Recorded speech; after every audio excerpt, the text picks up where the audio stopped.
here at the Happy Rock this afternoon. Very special event. One of four across Canada, four in this area, I should say, from Davidson, Saskatchewan, Wawa, Ontario, and the other one down. It's a French name, anyhow. It's in Ray's presentation, I'm sure. So we're very lucky to be selected as a roadside attraction. It was selected by Canada Post, and it's a great pleasure after all the work that goes into this facility to keep it looking good. First of all, I would like to introduce our MLA for the St. Rose constituency, Stu Breeze.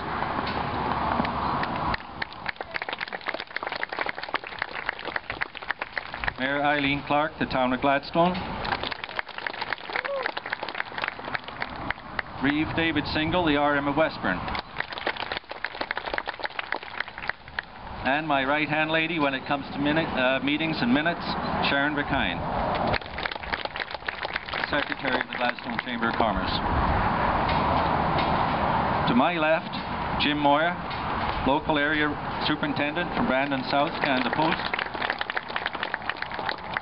And Mr. Ray Carlson, area manager, Brandon Dauphin. Staff Sergeant, Area Command, Spruce Plains area, Eric Davidson. I asked him to come along just so that he would look after the plaque and nothing happened to it. Ha-ha, the happy had a baby.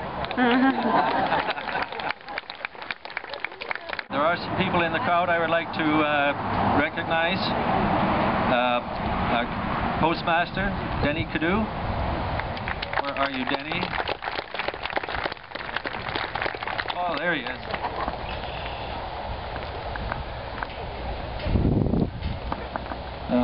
And Mr. Jeff Wickstead. You will hear his name a few times this afternoon. Came in from Toronto, drove from Toronto to be with us today. His brother Jerry was the one that helped design the Happy Rock. Where are you, Jeff? Oh, right back there. Thank you for coming. Welcome.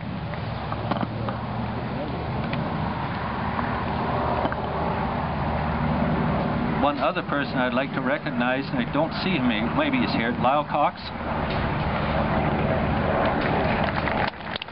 Lyle? There he is, right out in the middle there. Lyle was involved with this Happy Rock since conception and has been involved in helping us to refurbish it again this year. Tremendous job, Lyle. Thank you so much. Also, do we have any Stamp Club members from Winnipeg? Yes, we do, down here. I'm going to call on James Lobin for a minute, please, just to come up and do a little presentation, and then Stu, I'll ask you comments afterwards. Thank you. Greetings to all. I know you will agree. A hug is a perfect gift. One size fits all, and nobody minds if you exchange it. Today I'm reading a few lines of history in regards to Happy Rock. Then I will follow up with a short poem and the donating of a picture. I feel that Happy Rock signifies this short full poem I'm going to share with you today. And now I will read these lines called Happy Rock. All travelers along Highway 16, east or west in Manitoba, will remember the greeting by Gladstone's Happy Rock and tourist booth. The nickname Happy Rock has stuck to Gladstone almost since its incorporation. The Gladstone Chamber of Commerce decided to capitalize on this nickname with a view to increase tourism traffic and entice tourism dollars to stop in Gladstone. In 1984, the local Chamber of Commerce decided to hold a Happy Rock logo contest. Gary and Jeff Wickstead, students from William Morton Collegiate in Gladstone, submitted the winning entry depicting the smiling black and white Happy Rock with top hat, right arm waving and his left arm holding a serving towel. 1988, the Chamber of Commerce passed a resolution to pursue the construction of a Happy Rock statue, visitor, and information center. A committee of Chamber representatives, Gary Sabula, Tom Scott, and Lyle Cox, was formed to head up the project and to see it through to completion. The little things. Little stones can make big mountains. Little steps can cover miles. Little acts of loving kindness give the world its biggest smiles. Little words can smooth big troubles. Little hugs can dry big tears. Little candles light the darkness. Little memories last for years. Little dreams can lead to greatness. Little victories to success. It's the little things in life that bring the greatest happiness. And now we add our stance, the significance of the little stamp. I now share this with the... Yes, Jeff could come forward and I will give him this little presentation.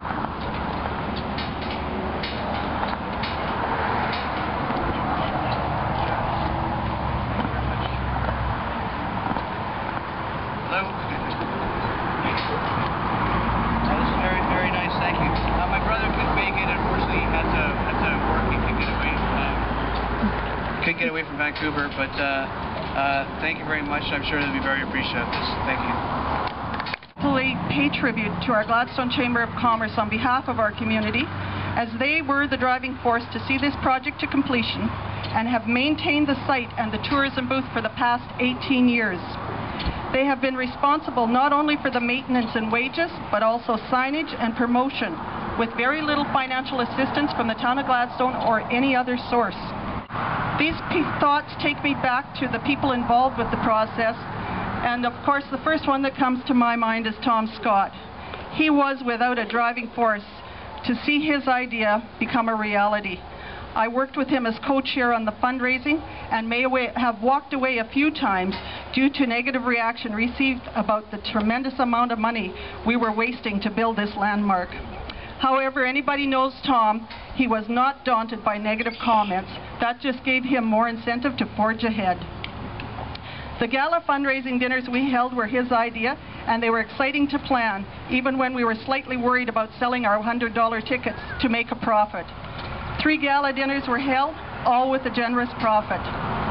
He was also very active in the construction process and ensured that we were going to end up with a great landmark that would represent our community proudly, and there's no doubt that that was accomplished. Tom was also the very first voice of Happy Rock on the radio station. Others that were in fact actively involved that are not here with us today include Gary Sabula. Gary worked with Tom and Lyle Cox on the construction process and the radio transmission. Today we also miss Diane Schlam, who worked along with me on every fundraising event. I never had to do a job myself, as she was always there to help.